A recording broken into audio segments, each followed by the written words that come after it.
Hello Libra, this is your quick oracle reading. Gamit natin po ang affirmation of the fairy cats. So kung bago ka sa YouTube channel na to, subscribe, like, and share. Your card is the card of balance. Well, Libra, literal, galing sa name mo na rin, you're the balance eh. It's time that you leave your name. Kailangan mo ng iba.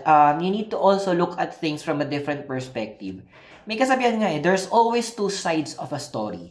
So, don't make rash judgment. Wag kang biglang magkaroon ng mga moments of softness na, ay sige, let go ko na lang to.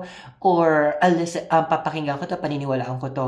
Give yourself the time, give yourself the opportunity to go deep and go ahead and find out ano ba talaga yung nangyayari.